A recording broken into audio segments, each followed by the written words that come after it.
General Motors is investing $1 billion in U.S. plants, adding or keeping 7,000 jobs, and is going to be investing a lot more than that over the next fairly short period. Lockheed Martin has they've just announced 1,800 new jobs, and U.S. plants are doing a great job, and we started negotiating with them a little bit on the F-35. They've cut their price a little bit.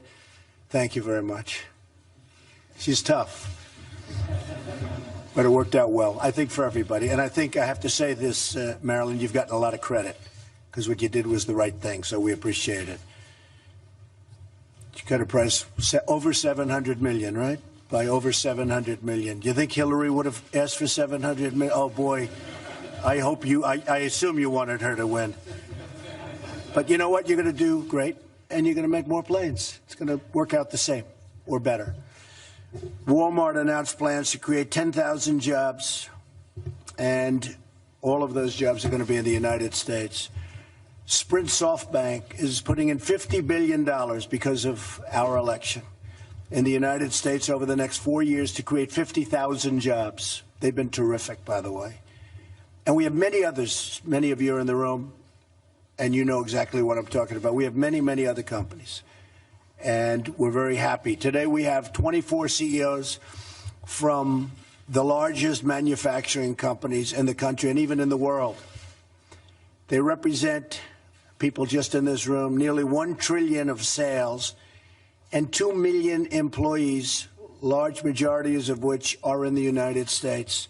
They share our commitment to bring manufacturing back and to create jobs in this country, which has been the biggest part of my campaign. I would say the border, big part, military strength, big part, and jobs, big part. I don't want to say which is most important. I guess we always have to say defense is maybe the most important. But many of you take care of our defense. You make great products. Nobody makes the products that we do for military. Nobody.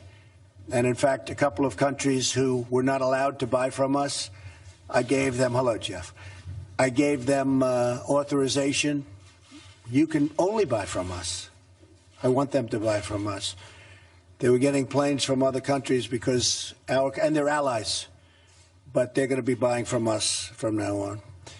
And I just want to thank all of my people. My staff has been amazing. Gary, as you know, you all know Gary from Goldman, Gary Cohn, and we're really happy. Just paid $200 million in tax in order to take this job, by the way, which is very much unlike Gary, but he's great. And he'll be criticized by the media because he's getting paid $197,000. They'll say he really wanted that money, which he gave up. I think he gave up. Did you give that up, Gary? I think so, yeah. It was one of those things. But that's right. I want to thank Wilbur has been so fantastic. I've known Wilbur for so long, and he's a great guy, great negotiator, but a very fair negotiator. And he's going to be doing things that the deals we have with other countries are unbelievably bad. We don't have any good deals. In fact, I'm trying to find a country where we actually have a surplus of trade as opposed to everything's a deficit.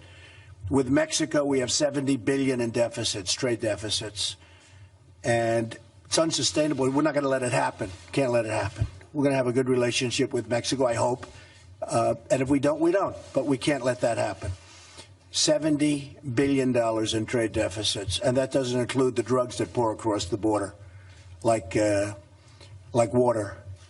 So we can't let that happen. With China, we have close to a $500 billion trade deficit. So we have to do something. I spoke to the president. I spoke to many people. We're going to work on that very, very hard, and we're going to do things that are the proper things to do. But I actually said to my people, find a country where we actually do well. So far, we haven't found that country. It's just losses with everybody, and we're going to turn that around. I want to thank Jared Kushner, who's been so involved in this, and all of my guys. We have a great team. We have a team of all-stars, and we've really been given credit for that. Right now, Rex, who, as you know, he's in Mexico. I said, that's going to be a tough trip. because we have to be treated fairly by Mexico. That's going to be a tough trip. But he's over there with General Kelly, who's been unbelievable at the border. You see what's happening at the border. All of a sudden, for the first time, we're getting gang members out. We're getting drug lords out. We're getting really bad dudes out of this country, and at a rate that nobody's ever seen before. And they're the bad ones. And it's a military operation because what has been allowed to come into our country, when you see gang violence that you've read about like never before, and all of the things, much of that is people that are here illegally. And they're rough and they're tough, but they're not tough like our people. So we're getting them out. I thought what we could do is maybe we'll start with Ken on my left, and we'll go around the room and introduce yourselves to the press. Lots of media. One thing, we have lots of media. How are you? Treats me. That's one that treats me very nicely. One of the few. Hi. And we'll just start around, go around the room, and then we'll talk privately without the press, and we're going to figure out how to bring many, many millions of jobs more back to the United States. Okay? Ken, go ahead. Thank you, Mr. President. It's good to be here. Ken Frazier from Merck & Co. Inc. Thank you, Mr. President. Mark Field, CEO of Ford Motor Company. Thank you, Mr. President. Denise Morrison from Campbell Soup Company. That's great. Good soup. Thank you. Thank you, Mr. President. Greg Case from United Technologies, parent company of Carrier. Did you bring any more of those jobs back from Carrier?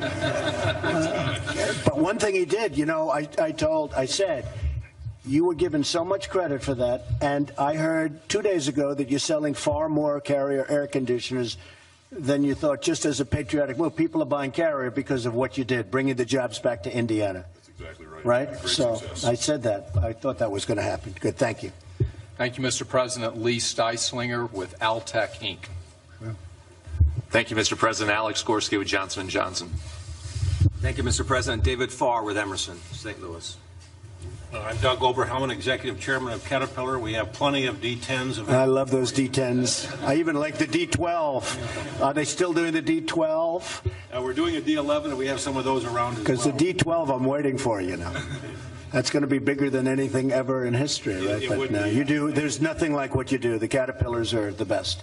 Thank you. And when we raise the dollar and we let other people manipulate their currencies, it's the one thing that stops you, Doug, right? So Well, we'll take them on. Bring them on. right. Technology, no, but we have to give you a level playing field. We need a level. We have to let other countries give you a level playing field. So what a great company. I love Caterpillar. I've been driving them for a long time. Well, come on and see us, and we'll put you in one. Okay, good. You have it. I might do that soon.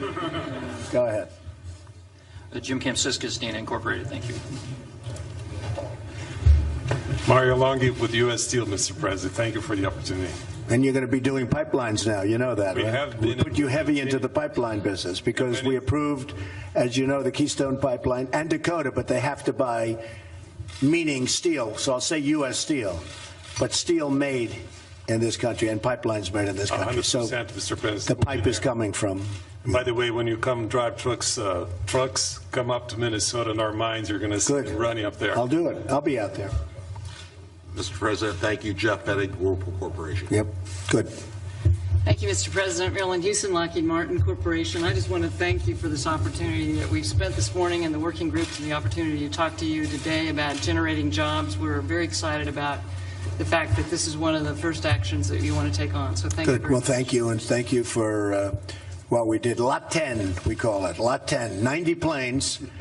It was 90 planes out of 3,000, but it was not doing so well, and now it's doing great, right? That's right, Mr. President. Okay, And we good. welcome you to Fort Thank Worth you. to see those aircraft on the production line. Good. Very good. Thank you, Marilyn. Mr. President, good to see you again. Good. Hi, Jeff. Great to be here. Look forward to really working with you on creating more meaning. Jeff actually watched me make a hole in one. Can you believe that? Should you tell that story? We were trying to talk President Trump into doing The Apprentice. That was my assignment when we owned NBC. President Trump goes up to a par 3 on his course. He looks at the three of us and says, "You realize, of course, I'm the richest golfer in the world." So that's a comment. Then gets a hole in one. So I have to say, you know, I've seen the magic before. It's a crazy. No, I actually said I was the best golfer of all the rich people. To be exact. And then I got a hold of it. That's what you said. So it was sort of cool. Thank you. Thank you very much. Thank you, Mr. President. Bill Brown from Harris Corporation, and thank you for coming to our headquarter location in Melbourne, Florida, twice. Absolutely. Thank you. Great. Wendell Weeks, Corning Incorporated. Thank you. Thank you. Thank you, Mr. President. John Ferriola, Nucor Corporation. Great. Thank you, Mr. President. Donald Toff with Verisan Inc. Thank you. Good morning, Mr. President. Mark Sutton, Chairman and CEO of International Paper. Great. Good morning, Mr. Bob President. Kraft is a big fan of yours. You know that, right? I do. Good. Thank you. Thank you, Mr. President. Keith Leinbach, CEO of LiveOps, representing the services industry in a manufacturing forum. Yes, Let's I know. remember, bring those services jobs back as well. Good. We will. Good morning, Mr. President. Andrew Livers, Dow Chemical. Thank you for the opportunity in bringing the language of business back to the White House. And I'm here to make chemistry sexy again. And I want to thank you for your help. You've been great. Thank you, Andrew, very much. Nobody knows Ivanka. Good morning, Mr. President. Good. Thank you. Inge Reed, thank you Thulin. also. Thank you. Say it again, please. Inge Thulin 3M. Yes. Good morning. Great company. Good morning, Mr. President. Great to be back. It's Michael Dell with Dell Technologies. Hi, Michael. Good. Nice to see you. Good morning, Mr. President. Phoebe Novakovic, General Dynamics. Great. Good morning, Mr. President. Juan Luciano, Archer Daniels Midland. Great. Great companies. Great. Jared. So, Jared, maybe I'll let you take over for a little while, and we'll then, we're going to then go through the room very, very carefully. We're going to find out how we bring more jobs back. And thank you to the press and the media. We really appreciate it. And we'll see you later. Thank you very much. Okay. Thank you. So as we just were watching President Trump holding an event with manufacturing CEOs today, many big American companies represented there, including Campbell Soup and Ford and Johnson & Johnson. As you heard from the president, they're going to talk about jobs and creating an environment, a working environment where more American jobs can either come back home or actually organically grow here. So that's going to be the emphasis at the White House today. They're going to have a little time to chat, obviously away from the cameras, and we will bring you any news as we get it. In the meantime, we have a few other news items to get to, including a big show ahead on Happening Now. Leland? A whole lot of shows coming up on Happening Now. We're awaiting remarks from the Secretary of State, Rex Tillerson. President Trump just said he was going to have a tough trip to Mexico. There's video of the secretary arriving in Mexico yesterday, where he's trying to mend a few fences with our southern neighbor over the president's immigration crackdown. We'll check in and see how those meetings went. Plus, a former Democratic rival defending President Trump's criticism of the media. Our next guest says the media had it out for Mr. Trump from the beginning. It's just a full-on slaught against him. And I think it's kind of tiresome. He won. I didn't vote for him, but he won. And let's let him get his feet under him and try and build an administration and move on.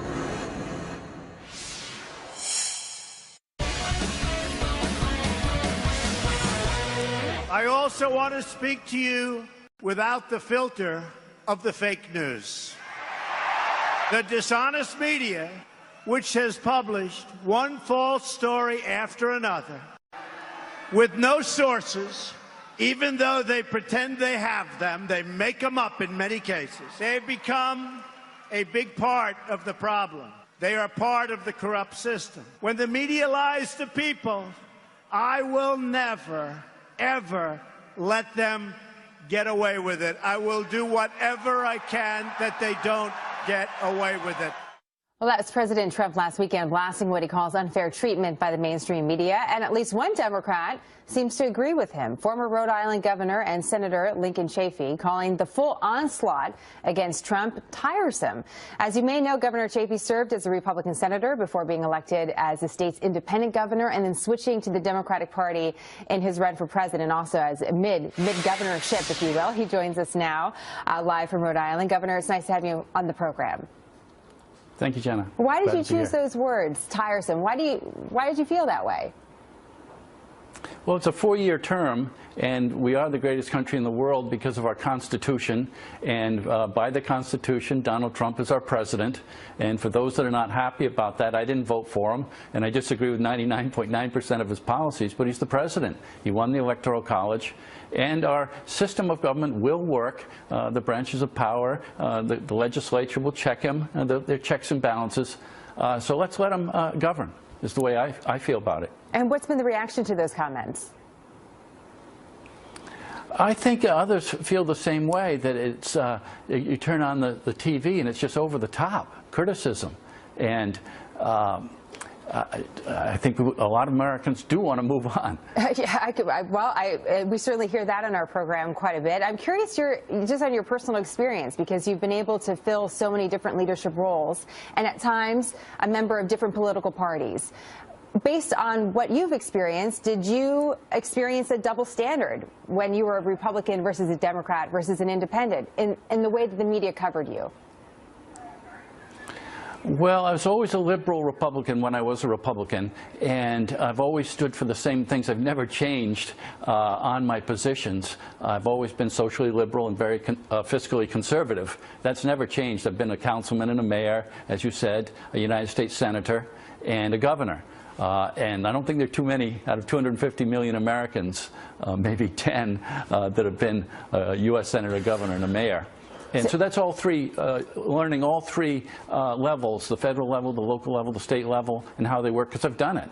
And I did feel when I ran for president that the fix was in for Secretary Clinton. They wanted, the mainstream media did want Secretary Clinton, and the rest of us really weren't given a shot, a fair shot. And the debate was really, the CNN debate was really the main arena where it just was not fair. There were only 5 of us. I got 8 minutes out of 2 hours. There's got to be a better system, because in the end, I don't think I'm being disrespectful, but Secretary Clinton was not a good candidate in the end. So how do you, because there's both Republicans and Democrats that feel that way, that there are certain chosen ones when it comes to politics, and they get the better slice of the pie. What do you think fixes that? Well, I guess as a Democrat now, especially during the debates, we've just got to work it out. The Republicans had 18 or so candidates, and so they can't all be given the same amount of time. But when you have only 5, we've got to work it out so that it's a more fair opening for the American people to make a decision. Do we like these ideas or don't we? But if you don't get a chance to share them, I was never invited on a Sunday morning talk show, those Sunday morning network shows.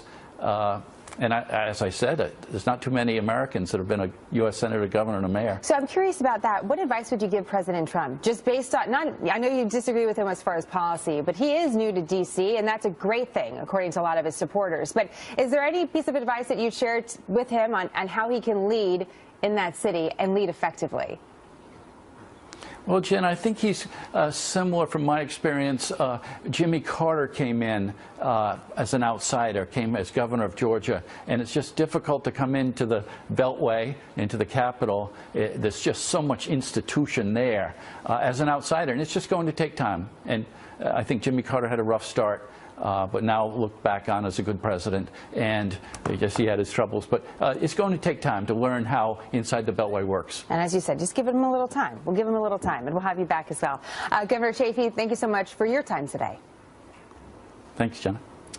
Congressional lawmakers outside the Beltway, back home on recess, and they are getting it from constituents. You've seen the video. What might it mean politically for both sides of the aisle? Important questions with votes coming up, and we're monitoring the speakers at CPAC. Stage left, you see somebody there speaking. On screen right, Steve Bannon and Reince Priebus, who are coming up in the second hour of Happening Now, when they will take the stage for a unique conversation.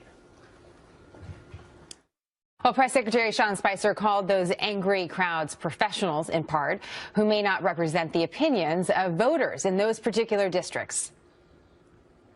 Clearly upset, but there is a bit of professional protester manufactured base in there. But there are people that are upset. But I also think that when you look at some of these districts and some of these things, it is not a representation of a member's district or an incident. It is a loud group, small group of people disrupting something, in many cases, for media attention. No offense. ABC is an associate editor and columnist with Real Clear Politics. Christopher Bedford is editor-in-chief of the Daily Caller News Foundation. Great to have you both. And AB, we're taking a look at this, and there's some comparisons being made to the Tea Party in 2009, 2010. And you say that Democrats made a fatal mistake when it came to their assessment of that movement early on. What was that mistake, and do you see Republicans doing the same thing? Yeah, I think they were quick to dismiss it as sort of Koch brothers-backed, manufactured, demonstrations that weren't really meaningful. And what they found out when they lost everything in 2010 and even more seats in 2014 was that Obamacare passed without any Republican votes. It was unpopular before it was passed. It was unpopular after it was passed. And it really scared people. This is their health care. It was not something that you could just do on a partisan vote. As a result, it was a very damaged program. And now what Republicans are finding 7 years later are people are equally as frightened now about change, about losing their coverage. Republicans don't have a plan to present to them. And I think that, we have something called the internet now. Things can be organized quickly. Just because they're organized doesn't mean that they're not potent, doesn't mean that they don't have an impact. These people, many of them live in their districts. They can vote in 2018, and all these lawmakers on both sides should pay attention to them. I want to play a little sound for you, Chris. I'd like to get you in on the conversation, but I want to play a little bit of sound from 2009. Press Secretary Robert Gibbs at the White House answering some questions about these sudden protests that were appearing very early on in the Obama administration. Take a listen to this. Is it your contention, is it the White House contention, that the anger that some members of Congress are experiencing at town hall meetings, especially over health care reform, is manufactured? Is that? I think some of it is, yes. In fact, I think you've had groups today, the Conservatives for Patients' Rights, that have bragged about organizing and manufacturing that anger. How is their organizing and getting people to come to town hall meetings and express their feelings any different from a liberal group doing the same thing? Well, I think what you've seen is they've bragged about manufacturing to some degree that anger. Chris, what do you think about that? It sounds remarkably similar to what we heard yesterday. So it sounds very similar to it, and you can definitely assume that any White House is going to try and ignore protests against it. But one difference I can draw is I talked to a guy who was in the room with a bunch of the principals involved with the Koch's activist network in 2010, and one of the top guys said, "What is this Tea Party movement and how can we get involved?" Now, that's a contrast to what we've seen at some of these rallies, where the Washington Post has reported that Obama-PAC-linked buses have been pulling people into these town halls, and you've got these people on the left, which much more than on the right, really enjoy a good protest. To them, it's like a church picnic or a good concert.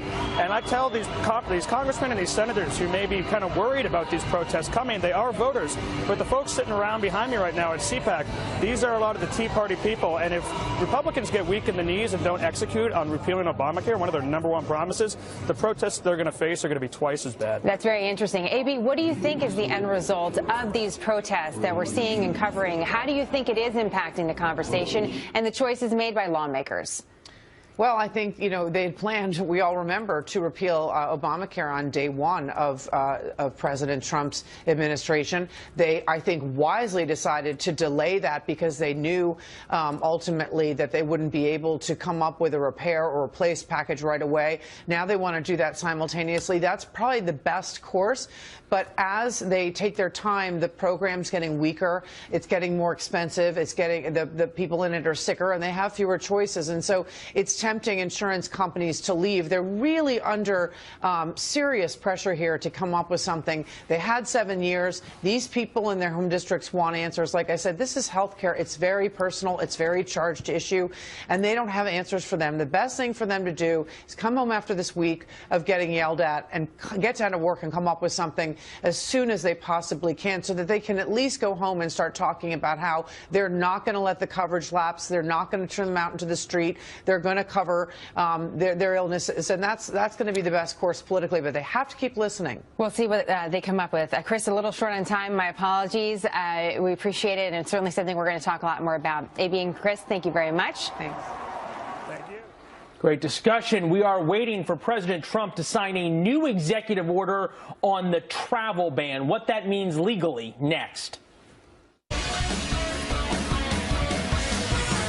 There was a flawed judicial ruling. Fundamentally, you're still going to have the same basic policy outcome for the country, but you're going to be responsive to a lot of very technical issues.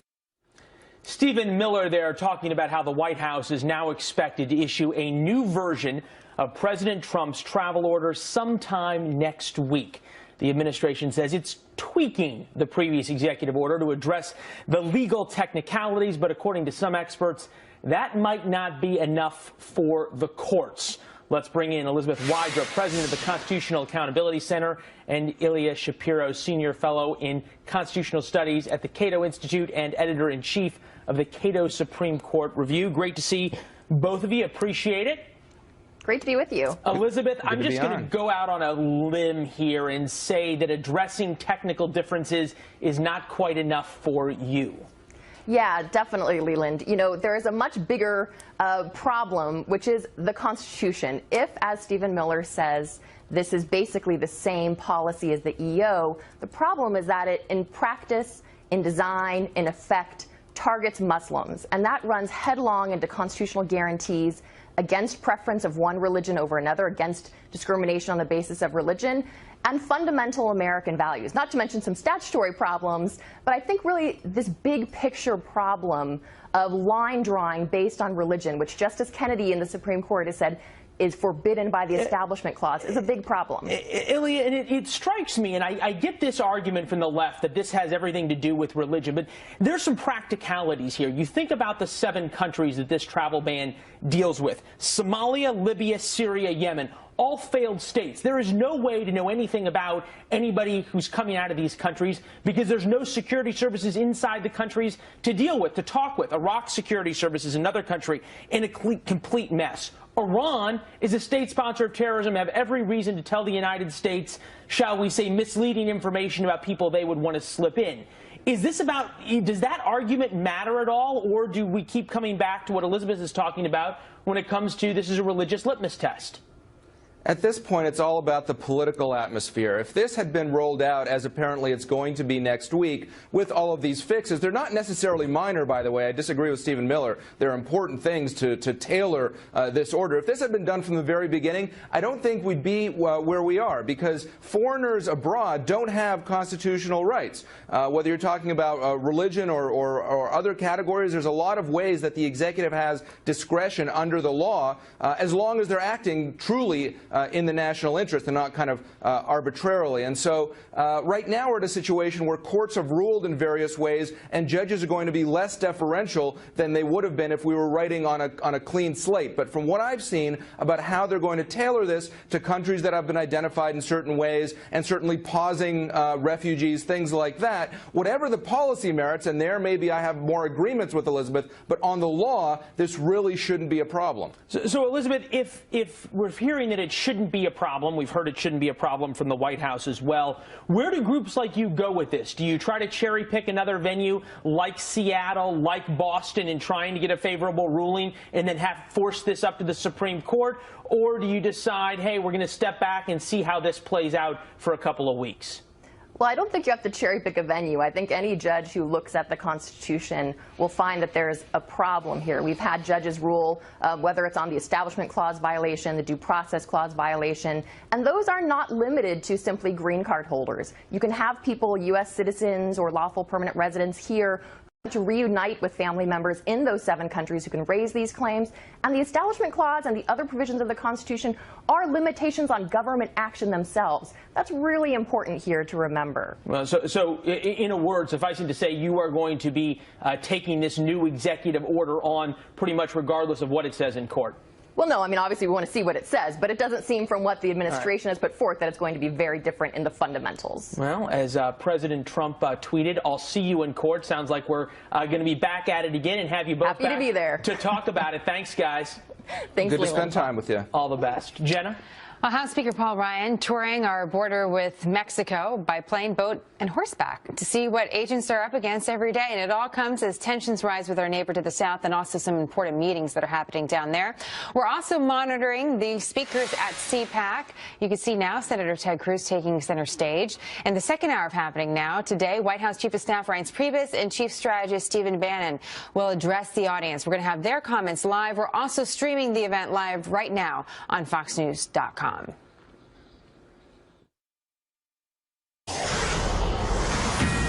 A Fox News alert as Secretary of State Rex Tillerson is set to make remarks sometime in the next hour from Mexico. He is meeting right now with the Mexican foreign minister as he visits our southern neighbor along with DHS Secretary Kelly.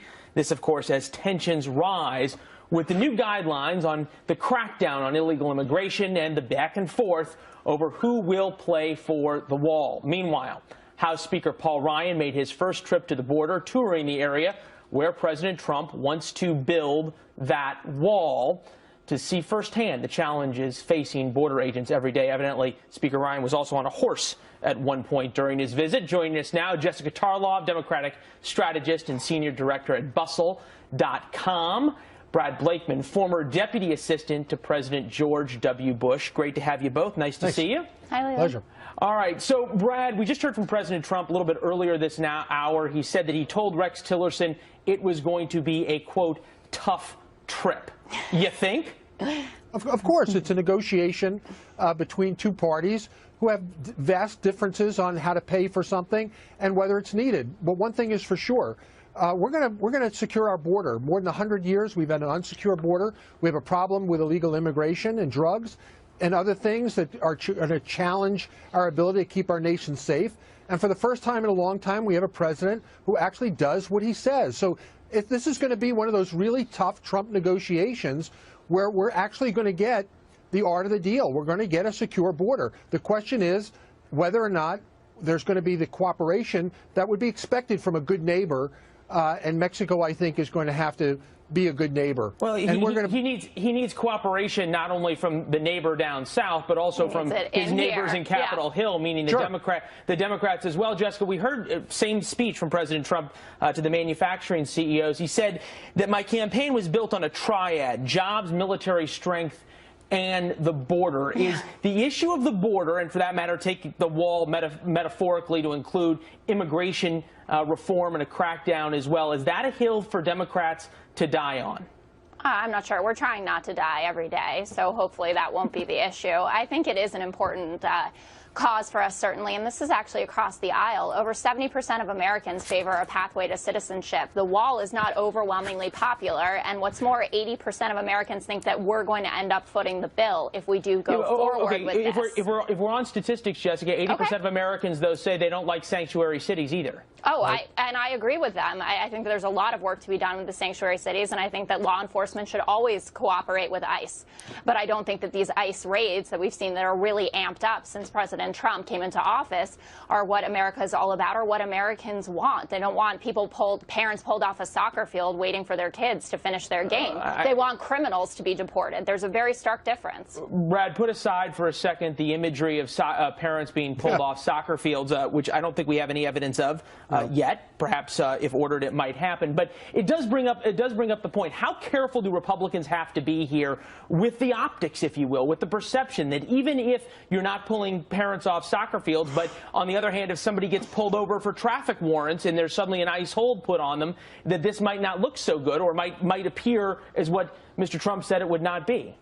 Well, we have to make sure that we're compassionate in our enforcement because we were complicit in a lot of the illegal immigration that has taken place in the United States with porous borders and providing labor. So it's not as if we don't have some culpability here. So I think the president is smart. His order to ICE and to enforcement agencies is to go after the bad guys first. And we're not going to be pulling moms off soccer fields. And the optics, yes, Leland, there may be some people caught up in this that were unintended. But that's what's going to happen. But the vast majority of the president's orders are for the people who shouldn't be here. The president changed the language from the way the orders were in the past. He tries to blame Obama, saying Obama was the deporter-in-chief, which he absolutely was. But what Donald Trump brought into the fray was the fact that you could deport people who were on suspicion of criminal activity, not confirmed. And that's a stark difference and not what the American people want. There's certainly changes coming into that point, Brad, in terms of people getting caught up, already immigrant groups out of Texas trying to make issues of every traffic stop that happens, and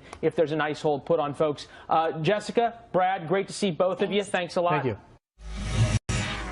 Information now on that mysterious death of North Korean dictator Kim Jong-un's estranged half-brother. Evidence points to North Korea being responsible for the death of Kim Jong-nam. Malaysian police identified an official from the North Korean embassy as a suspect. He was apparently poisoned in broad daylight at Malaysia's busy airport last week. Dealing with North Korea poses one of the major foreign policy challenges for President Trump's administration, and this underscores some of the interesting twists and turns of the regime currently in power. Michael Oslin is Director of Japan Studies at the American Enterprise Institute and author of The End of the Asian Century, which we'll be talking a little bit more about. Just walk us through some of the basics of this assassination, so-called assassination, Michael. Why would this individual be targeted? Well, as the half-brother, Jenna, of the current dictator, he could always be a potential power center. And he was protected by the Chinese in Macau.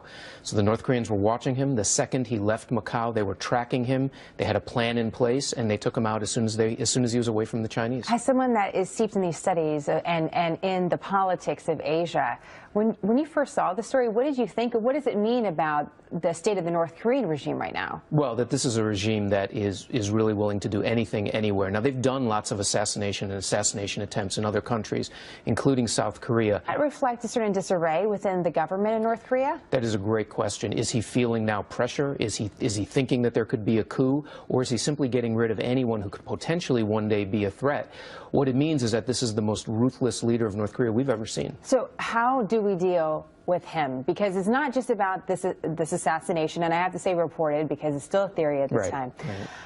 It's about the missile tests as well. It's about nuclear power. It's about connections to China and Iran. And there's a big story here, Michael. So how do we deal with someone that's going to assassinate his half-brother? Well, first of all, we have to assume that he cannot be trusted in any type of negotiations. Second, we know that all he wants to do is survive. And so we have to be as strong as possible. We have to make clear that if he steps over that line, if he does something that really does impinge our interests, there will be retaliation. He has to be kept in a box. That's the only thing he's going to understand. One of the things that you wrote about in the Wall Street Journal recently is you were taking a look at the foreign policy thus far in the Trump administration, young as it is in office. Right. And you say that what you're seeing is a mix between traditionalism and radicalism.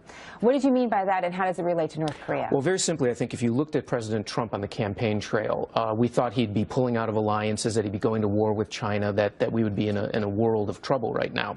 But the reality is, when he sees something that we think is foreign policy, but he really thinks is a domestic issue, like free trade, he will follow the more radical policy, pull out of Trans-Pacific Partnership, for example.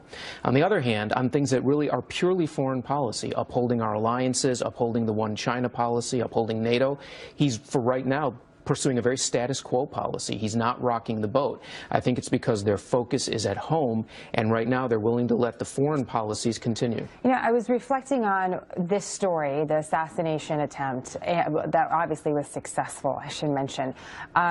And just watching the different players involved, from China to South Korea. Here we are in Malaysia, you have North Korea. And I'm just wondering, is this a story that you expect to just stay local, or is this a story that with the investigation that somehow America is asked to weigh in or involved in this? Where does this go from here? Well, I think the worry is, what if they try this in the United States? What if they try it in Japan or somewhere in Europe? You could have a real diplomatic crisis, because Malaysia is a smaller country and it's not really able to stand up to South Korea, to North Korea or China as a backer in some ways. But if they try it somewhere else, you could have a major crisis. And what we'll know then is that there are North Korean agents in our countries or other countries. We have to root them out. And that's a fascinating point, and scary one at that, as we're learning a little bit more about the poison potentially involved and how this was carried out. Michael, great to have you on the program. Thank you very much. We'll be right back. You're seeing Ted Cruz take a few photos after speaking at CPAC. In the meantime, White House Chief of Staff Reince Priebus and Chief Strategist Steve Bannon will take the stage at the Conservative Political Action Conference in Maryland. We're going to bring you their comments live during the next hour of Happening Now. We're going to see you back here in just an hour for that as Priebus and Bannon get ready. Outnumbered starts right now.